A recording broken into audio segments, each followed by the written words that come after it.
River State government to flag off construction of Trans-Kalabari Road. Embattled Nollywood actor Baba Ijesha in court. Rights activist Femi Falana reacts to federal government's comment on ECOWAS court order over Twitter ban. On the foreign scene, the UK to review rules on foreign travel. I am Ifiemi Andrew.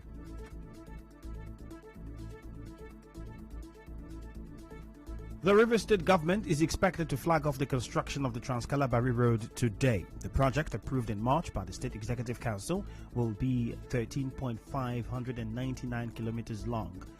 The road will connect several communities including Krakama, Umekwama, Angulama, Minama and other communities in the Kalabari area of the state.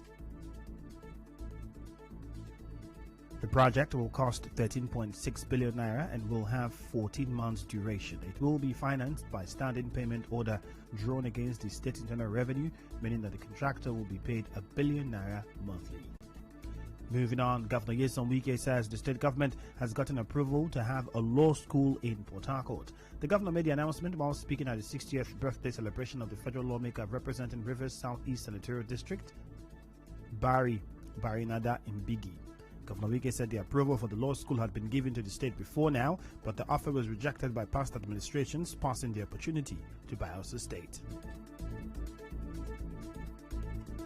Minister of Niger Delta Affairs, Godswill Akpabio, says President Muhammadu Buhari will receive the report of the ongoing forensic audit of the NDDC next month. The minister indicated this while responding to questions from State House correspondents after a meeting with the Chief of Staff to the President, Ibrahim Gambari, at the State House yesterday. We have fast-tracked the process. The most important thing is not just the development of the Niger Delta region to ensure optimal performance, as against the practice in the past, where it was just like an agency for people to use for the purposes of elections only. For giving you a deadline, which is July. He also expressed regret about the neglect of the East-West Road. The East-West Road is another major area of concentration. So I think even NDDC should have intervened to ensure its completion because of the economic importance of that road. Just 3 days ago, one of the bridges had a problem, Port Harcourt, and we had to move in. We have repaired the damaged section of the bridge and traffic is downflowing, and we are working very hard to make sure that we complete that road come next year for the benefit of Nigerians, not just Niger Delta. He also explained why he was in the creeks to meet with ex-militant leaders recently. There is need for those of us in government to go back home to interact with the grassroots and then explain things to them so that we can stop the restiveness that we are witnessing in many zones in the country. So my going to the creeks to meet with the traditional fathers and all, I can tell you we don't have militants any longer because of amnesty programs. So you can say ex-agitators was in the interest of not just the security of the region but also the peace of the region, and by implication to ensure that critical infrastructure that can affect the economy of the country were maintained and were not tampered with. I think it was a step in the right direction because I see that even the Southeast is also emulating that example. Away from that, Dogbra Ogbe, one of the convicts sentenced to death by hanging over the murder of Soboma George, has appealed against the judgment of the High Court in Port Harcourt. Recall that 1 year ago, Mr. Ogbe, Emmanuel Gladstone and Perry Matthew were convicted of 3 counts charge of conspiracy and murder by the High Court, presided over by retired Justice George Omeriji. Our correspondent reports that Dogbraz Ogbe's lawyer appealed against the judgment of the lower court on 5 grounds, and the matter has been slated to be heard in November. The matter will be coming up for adoption of briefs. Speaking on the matter, lawyer to the state, Ipalibo Karibi Botoye, in an interview with correspondent Sebi Ruwari, explained the stage of the appeal.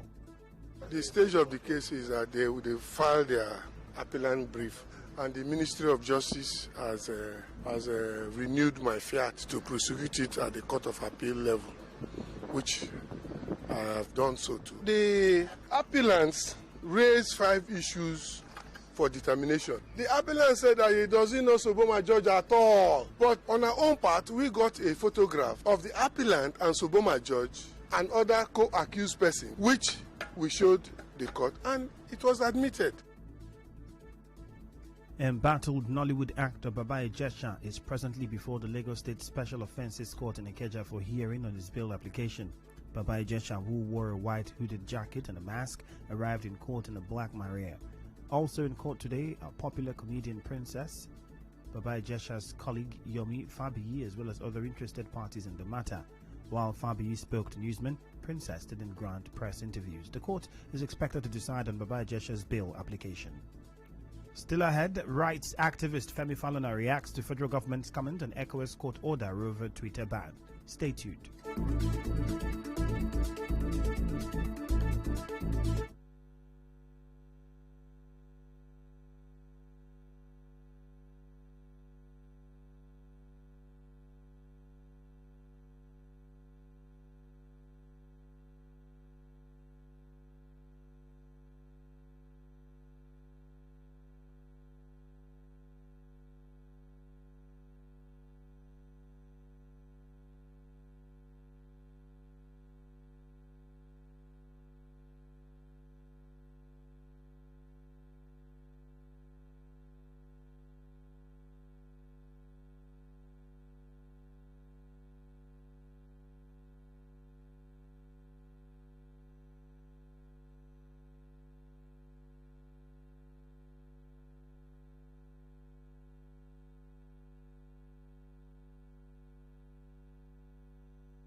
A retired DSS official, Abu Adams, says lack of equipment remains the reason security agencies struggle to effectively fight crime.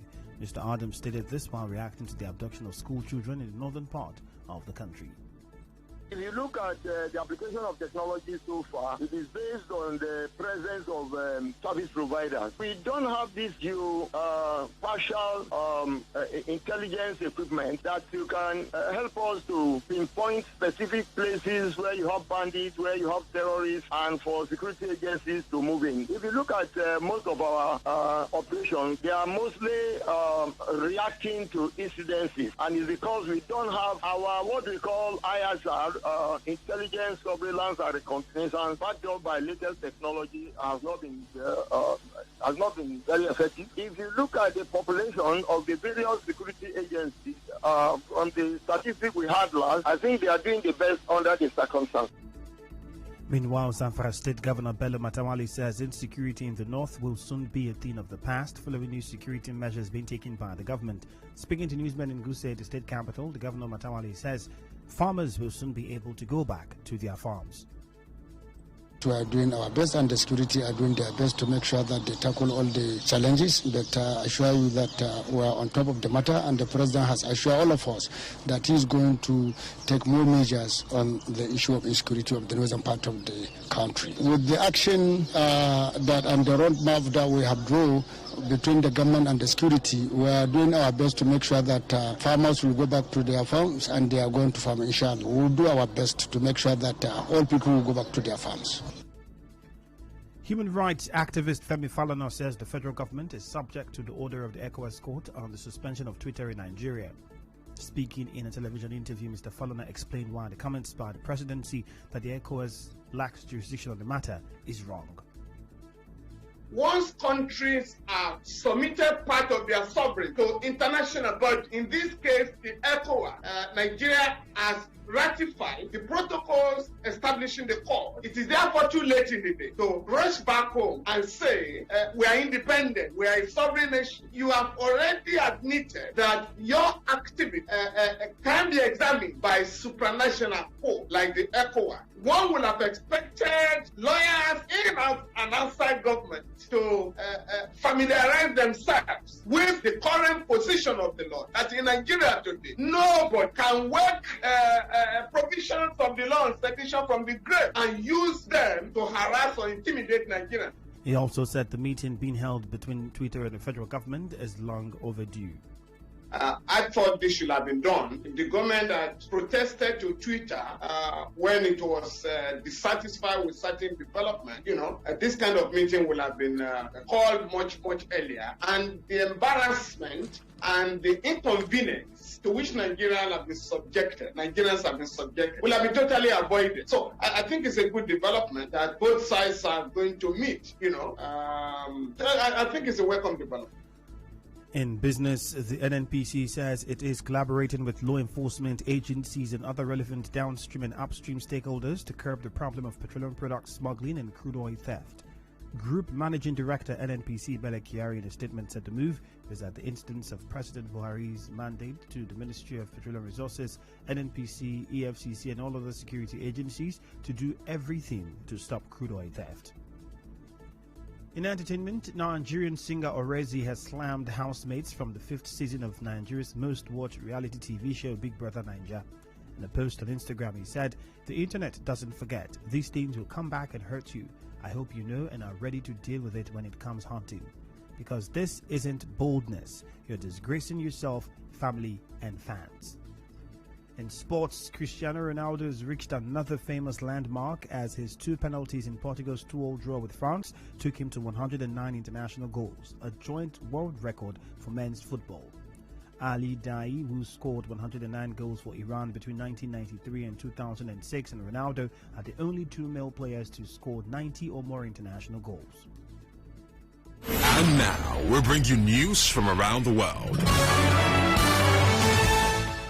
The UK's rules on foreign travel are set to be reviewed later today after industry stakeholders united in a desperate plea for the green list to be widened. Transport Secretary Grant Shapps will face Parliament today with an update on the traffic light system expected in the afternoon. The stakeholders are calling for an exemption to quarantine for fully vaccinated people from amber countries. On the news this afternoon, you heard that the Rivers State government is to flag off the construction of the Trans-Calabar Road today. The embattled Nollywood actor Baba Ijesha is in court for hearing on his bail application. Human rights activist Femi Falana has reacted to the federal government's comment on the ECOWAS court order over its Twitter ban, saying the government are bound by it. On the foreign scene, the UK is to review rules on foreign travel. The news was edited by Chioma Ezewafo. Contact our newsroom on 0818-900-0017. Partly sunny weather expected in Port Harcourt this afternoon. My name is Ifiemi Andrew. Thank you for your time and enjoy your day.